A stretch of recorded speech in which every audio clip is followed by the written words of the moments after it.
आप सभी को आज 15 अगस्त स्वतंत्रता दिवस की बहुत बहुत शुभकामनाएं। आप सबका मंगल हो और आप सब पर बिहारी जी की कृपा बनी रहे, माँ भारती की कृपा बनी रहे। आज के दिन ही 15 अगस्त 1947 यही तिथि थी, यही था वक्त। आज के ही दिन हम भारतवासियों को आज़ादी मिली अंग्रेजों से।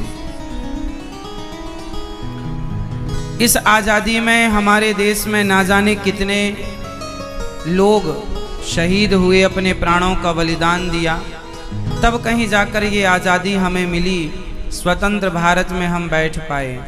इसलिए आज के दिन कम से कम अपने उन जवान शहीदों को याद किया करो और देश की सेना के प्रति, देश के जवानों के प्रति एक सम्मान की भावना रखा करो।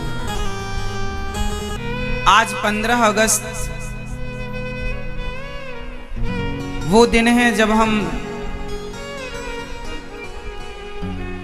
भारत की उस मिट्टी को प्रणाम करें जिस माटी ने हमें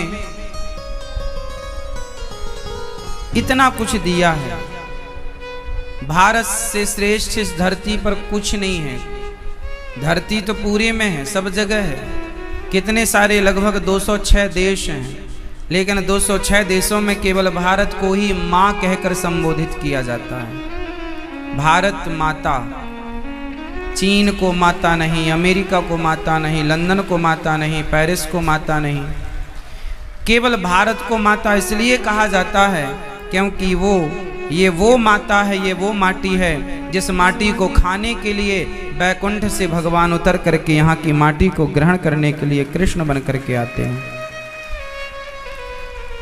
किसी ने कहा कि भारत को माता क्यों कहा जाता है? भगवान के 24 अवतार हुए, 24वां भी होगा। भगवान कितने अवतार हुए? प्रत्येक अवतार भारत में हुआ।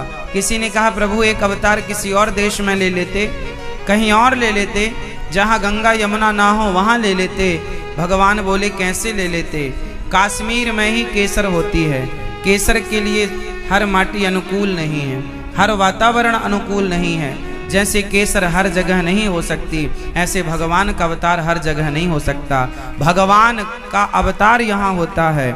ये भगवान को भी जन्म देने वाली माटी है, इसलिए इसका नाम माता है। इसलिए भारत माता कहते हैं इसे। जिन्होंने भगवान को भी अपनी गोद में रखा हो और भगवान भी जिस माटी को खाने के लिए बैकुंठ से आए हों, ये वो माता है। इसलिए अपनी माटी जननी जन्म भूमश्च स्वर्गादपि गरीयसी, जन्म देने वाली माँ और माँ भारती, इन दोनों के ऋण से हम कभी उऋण नहीं हो सकते। इसलिए पढ़ लिख कर योग्य तो बनना मेरे नौजवान दोस्तों भाइयों, पर अपनी मातृभूमि के प्रति सदा ईमानदार रहना।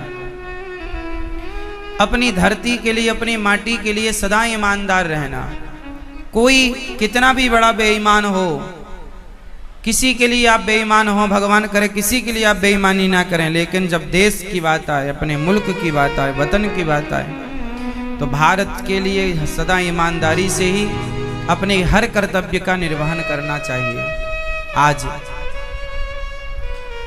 हम सब भाग्यशाली हैं कि हमारा तिरंगा गर्व से उठा हुआ है और हम सब लोग उस तिरंगे की छांव में रहकर अपना जीवन गुजारते हैं। हमारे तिरंगे में 3 रंग हैं विशेष, वैसे तो चौथा भी है पर विशेष 3 हैं। ये तीनों रंग 3 चीजों के प्रतीक हैं, 3 चीजों का प्रतिनिधित्व करते हैं, सत्वगुण, रजोगुण और तमोगुण। गुण भी 3 होते हैं, सत्वगुण, रजोगुण और तमोगुण, है ना। 24 कलाओं से परिपूर्ण भगवान, कोई 12 कला, कोई 16 कला, कोई 24 कला। हमारा देश विभिन्न, पूर्व से पश्चिम, उत्तर से दक्षिण, कहीं भी आप जाओ कुछ ना कुछ विशेषता हमारे देश में, हमारे देश की माटी में आपको मिलेगी। एक गीत आपने सुना होगा जिसे रफ़ी जी ने गाया इस धरती पर सबसे पहला सूर्योदय कहाँ होता है? आज किसी देश का नाम कोई भले ले ले, लेकिन जो हम सबने सुना वो ये सुना कि जहाँ सूरज सबसे पहले आकर डाले अपना डेरा, वो भारत देश है। ये वो देश है जहाँ सूर्य भगवान भी सबसे पहले आने के लिए लालायित रहते हैं। ये वो धरती है। लोग कहते हैं कि भारत में क्या है? अरे भारत में क्या नहीं। अच्छा आप लोग बताओ भारत में क्या है? बताओ क्या है भारत में? आप बताओ भारत में क्या है? क्या है? देवभूमि है। क्या है भारत में? क्या है? अच्छा ये बताओ भारत में क्या नहीं है? ये तो आप बता ना पाओगे कि भारत में क्या है। ये बताओ भारत में क्या नहीं है? बोलो।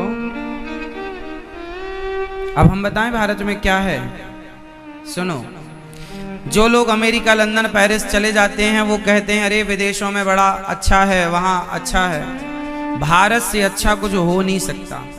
एक सज्जन बोले महाराज जी, भारत देश में इतनी पूजा पाठ करने वाले लोग रहते हैं, अमेरिका जापान में कोई पूजा पाठ नहीं है, कोई व्रत उपवास नहीं है, लेकिन वो इतनी सक्सेसफुल कंट्री है, वहाँ इतना धन है, इतना पैसा है, इतना लोग वहाँ संपन्न हैं, और भारत में इतनी गरीबी है, इतना परेशान है भारत। भारत को कुछ लोग कहते हैं ये गरीब देश है, अन्य कंट्रियों को लोग कहते हैं ये अमीर देश है। अच्छा आप बताओ, आप लोग अमीरी और गरीबी का पैमाना किससे तय करते हैं? आपके लिए अमीरी और गरीबी को तय करने के लिए क्या है? केवल पैसा। आप लोग सोचते हैं कि जिसके पास ज्यादा पैसा वो ज्यादा अमीर, जिसके पास कम पैसा वो गरीब। आपका यही है, यही कसौटी है आपकी, पर ये सिस्टम ही गलत है। आज मैं आपको बताता हूं कि अमीरी क्या है और गरीबी क्या है, और फिर आप बताना कि भारत कब गरीब था। सुनो, हम भारतीय लोग जो हैं, जो हमारे संस्कार हैं, जो हमारी संस्कृति है, वो कहती है कि हमारा भारत जो है चरित्रवानों का देश है। किसका देश है? जोर से। आप पूरी दुनिया में घूम के आना, आपको विधवा स्त्री कहीं नहीं मिलेगी भारत के अतिरिक्त। मिलेगी? भारत के सिवा आपको विधवा स्त्री दुनिया के किसी कोने में मिल जाए तो मुझे बताना। बताओ क्यों नहीं? बोलो, क्यों नहीं मिलती विधवा स्त्रियां? क्योंकि विदेशों में कोई विधवा होती नहीं। एक पति चला गया तो दूसरा जिंदाबाद, दूसरा गया तो तीसरा जिंदाबाद, तीसरा गया तो चौथा जिंदाबाद। वहां कोई विधवा नहीं होता। हाँ, लेकिन हमारे देश में स्त्रियां विधवा हो जाती हैं। क्यों? अरे विधवा वहीं होती हैं जहां चरित्र हो कि पति चले गए तो उसकी विधवा रह के जीवन जी लेंगी, पर स्वप्न में भी पराये पुरुष की ओर दृष्टि नहीं डालेंगी। ये संस्कार यदि कहीं का है तो सिर्फ भारत का है। अब आप बताओ, एक व्यक्ति के पास पैसा ज्यादा है और एक व्यक्ति चरित्रवान है, तो आपकी नजरों में बड़ा कौन है? पैसे वाला या चरित्र वाला? हमारे देश में पैसे वाला बड़ा नहीं है। पैसे वाला तो रावण था, उसकी लंका में आग लगा दी हनुमान जी ने। और बनवासी राम थे जिनके पास घास की झोपड़ी थे, उनके चरणों में जाकर हनुमान जी बैठ गए। वो हनुमान जी जो उन घर में घुस के मारते हैं लंका वालों को, जो सोने की लंका में आग लगा देते हैं, जिनके पास अष्ट सिद्धि नवनिधि के दाता, जो सब कुछ करने की सामर्थ्य रखते हैं, वो हनुमान जी वो घास की कुटिया में रहने वाले राम जी के चरणों की सेवा करते हैं। क्यों? क्योंकि राम जी का चरित्र श्रेष्ठ है। राम चरित्र सुनवे को रसिया, और राम लखन सीता मन। रावण धनवान है और राम चरित्रवान है। आप बताइए बड़ा कौन, पैसे वाला या चरित्र वाला? जोर से, जोर से। हाँ, और आप लोग कहते हैं अमेरिका, लंदन, जापान इत्यादि जो भी हैं विदेश, उनको आप कहते हैं अरे बहुत पैसा। अरे पैसा तो वैश्या के पास भी बहुत होता है। आपके क्षेत्र की कोई वैश्या होगी, उसके पास आप लोगों से ज्यादा धन होगा, तो आप उसे बड़ा मान लोगे? इसलिए भारत पैसे से कभी, भारत ना पैसे को कभी महत्व देता ही नहीं है। हमारे संस्कार हैं कि पैसे व्यवस्था के लिए हैं, पैसा माई बाप नहीं है। हम भारतीयों ने पैसे को महत्व नहीं दिया, हमने आध्यात्म को, भगवान को महत्व दिया। इसलिए हमारे यहाँ धन को बड़ा नहीं बताया। मीरा जी क्या कहती हैं? पायो जी मैंने राम रतन धन पायो। मेरा धन तो राम है, मेरा धन तो, हमारो धन राधा श्री राधा श्री राधा। हमारा धन तो राधा है, राम है, कृष्ण है। जिस देश के लोग कृष्ण को अपना धन मानते हो, बताओ वो धन के पीछे क्यों भागे? धन के पीछे भागने वाला बड़ा है या भगवान के पीछे भागने वाला बड़ा है? धन के पीछे भागने वाला बड़ा है या सत्य के पीछे भागने वाला बड़ा है? हम भारतीय हैं साहब, यहाँ झूठ बोलना भी पाप मानते हैं। अब कुछ बोल रहे हैं, अब बेईमानी लोग कर रहे हैं, वो अलग सब्जेक्ट है, पर जो हमारी माटी है ना, वो धरती ईमानदारों की, सच्चे लोगों की धरती है। ये पहचान भारत की सच्चाई की। यहां पर प्राण जाए पर यहां एग्रीमेंट नहीं होता था, यहां लिखित में एग्रीमेंट की जरूरत नहीं होती थी। यहां तो जो कह दिया वो पत्थर की लकीर है। यहां जवान की कीमत है। हरिश्चंद्र बाजार में बिक गए पर सत्य नहीं छोड़ा। बोलो हाँ। अब आप कहो कि भारत गरीब है, कहां गरीब है भाई? किसमें गरीब? पैसे नहीं है इसलिए कह रहे हो? क्या करना चाहते हो? पैसे वाला बनना चाहते हो? आप अपना चरित्र बेचकर पैसे वाले बन भी गए तो उस पैसे का क्या अर्थ है? क्या मूल्य है उस पैसे का? है तो पैसा वैश्य के पास, क्या मूल्य उसके पैसे का? पैसे में इतनी ताकत नहीं है कि वो चरित्र खरीद सके। आपके पास होगा पैसा बहुत, बताओ आपका पैसा क्या क्या खरीद सकता है? संसार की वस्तुएं खरीद सकता है पैसा? बहुत सारी चीजें ऐसी हैं जो पैसा नहीं खरीद सकता। हाँ या ना? इसलिए भारत विदेशों में लड़की 18 साल की होती है, आजाद हो जाती है। वहां का कल्चर है, जहां मन पड़े वहां जाए, वहां की लड़की जिसके संग रहना चाहे वहां रहे, वहां की लड़की। लेकिन हमारे देश में ऐसा नहीं है। हमारे देश में माँ बाप बच्चे को देखो, बच्चे को जन्म देकर छोड़ देना ये तो कुत्ता और सुअर की हरकत है। बच्चों को परवरिश करना, उनके संस्कारवान बना करके उन्हें समाज की सेवा में लगाना, ये हमारी संस्कृति रही है। हमारे यहाँ क्या कहा है? माता शत्रु पिता वैरी, ये न वालो न पाठिता, न शोभते सभा मध्य हंस मध्य वको यथा। वह माता पिता शत्रु हैं जो अपने बच्चों को संस्कार नहीं देते। विदेशों के बारे में आपने ये सुना कि नहीं? लड़की 18 साल की, लड़का 18 का हुआ तो छोड़ देते हैं, जहां मन करे वहां जाए। ऐसा सुना है या नहीं? नहीं सुना तो सुन लीजिएगा। अब बताओ, बच्चे बड़े हो गए तो छोड़ देना, ये तो सुअर वाली हरकत है। सुअर खा खा के आदमी सुअर ही होगा। प्रसाद खा करके भगवान का, तब जाकर के वो विवेकानंद होगा, तब जाके वो राम और हनुमान होगा। इसलिए आप भारत की तुलना विदेशों से जब करते हैं ना, हमें अच्छा नहीं लगता। आप मतलब जो लोग करते हैं, भारत भारत है, भारत की माटी, भारत में जो काम वाली बाई तुम्हारे घर में रहती है, उस काम वाली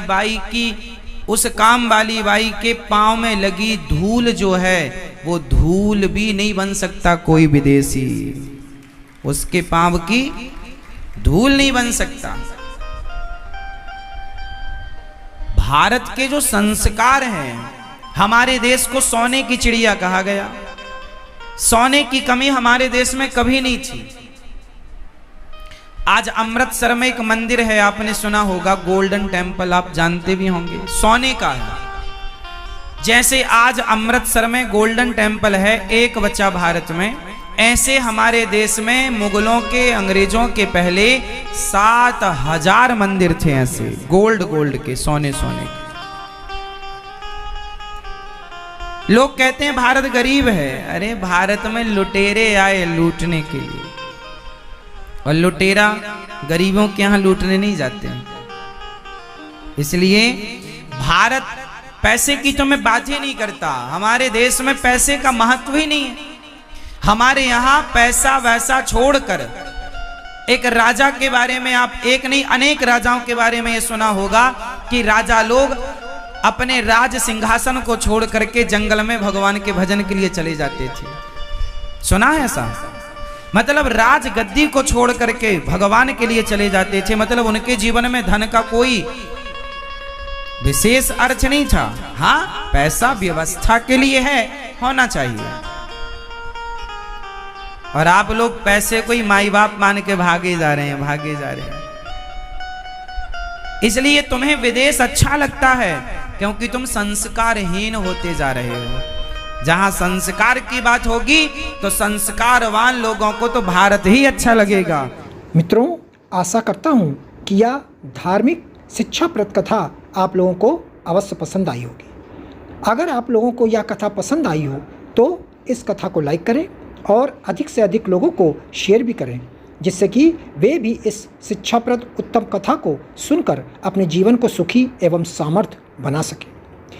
मित्रों, अगर अभी तक आप लोगों ने हमारे चैनल को सब्सक्राइब नहीं किया है तो तुरंत सब्सक्राइब कर लें, जिससे कि नोटिफिकेशन के माध्यम से आप लोगों को हमारे नए नए वीडियोस, शिक्षाप्रद कथाएं तुरंत प्राप्त हो सके और आप उसको सुन करके अपने जीवन को सुखी बना सकें।